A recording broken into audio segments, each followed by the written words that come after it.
चलो इसमें तो नाम दे रखा है, बस मैं पढ़ाता हूँ उसको, देखो ध्यान से। अब अपना मेला आ जाता है और उसका नाम आता है कार्तिक पशु मेला। अच्छी, अगला सवाल सुनो।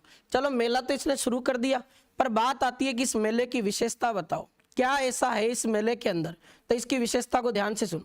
पहली विशेषता है, राजस्थान में जितने भी मेले, इस मेले में पशु और मानव दोनों हैं, तो ये रंग बिरंगा मेला है। तो सवाल आके बना के पूछ लेता है, राजस्थान में सबसे बड़ा रंगीन मेला बताओ, तो वो भी आपके कौन सा मेला है, पुष्कर वाला।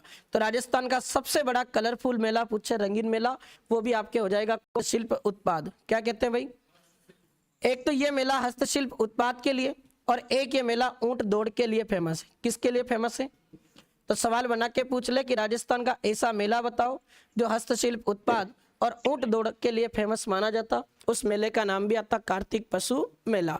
अगला सवाल बताऊं मैं इसकी, अगर मैं इस मेले की बात करूं तो ये मेला भी कौन सी परंपरा के लिए फेमस है, दीपदान परंपरा।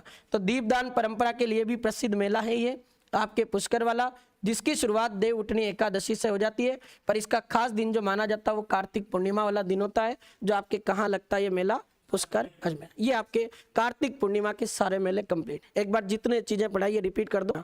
बताओ कार्तिक शुक्ल नवमी को क्या मनाते हैं, आंवला नवमी का दूसरा नाम क्या है। अच्छा आपसे पूछे आंवला नवमी के दिन किसकी पूजा होती, हरिहर की पूजा होती। तो इसमें हरि का अर्थ क्या होता, और हर का अर्थ भगवान शिव का प्रिय बताओ, और विष्णु जी का प्रिय। ऐसा तुलसी और धतूरा दोनों के गुण किसमें पाए जाते हैं, आंवला। और हरिहर के मंदिर में जाकर इस दिन आंवला का भोग लगता, इसलिए इसको कहते हैं आंवला नवमी। राजस्थान में हरिहर मंदिर कहाँ स्थित है, ओसिया जोधपुर में। कार्तिक महीने के शुक्ल पक्ष की एकादशी को क्या मनाते, देव उठनी एकादशी। इसको क्या कहते हैं, प्रबोधनी एकादशी। और इसी का दूसरा नाम तुलसी एकादशी। क्या विशेषता है, मांगलिक कार्यों का प्रारंभ होता है। फिर पूछेगा इसी दिन से किसकी शुरुआत होती, पुष्कर मेला शुरू हो जाता है। कार्तिक महीने की पूर्णिमा को क्या आती है, सत्यनारायण पूर्णिमा के साथ में इसको क्या कहते हैं।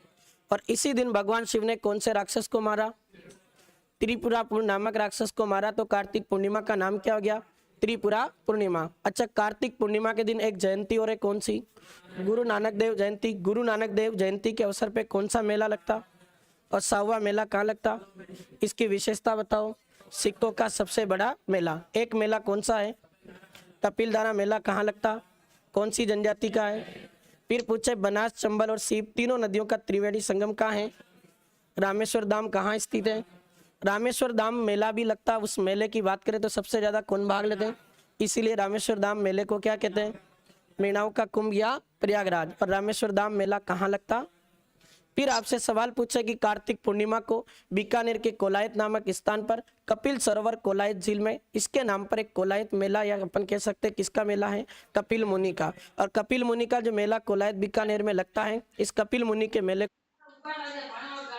को क्या माना जाता, जांगल प्रदेश का सबसे बड़ा मेला। फिर पूछे जांगल प्रदेश का अर्थ क्या है, तो प्राचीन समय में बीकानेर और जोधपुर का उत्तरी भाग क्या कहलाता, जांगल प्रदेश। जिसकी राजधानी बताओ, आई छत्रपुर किसका नाम है।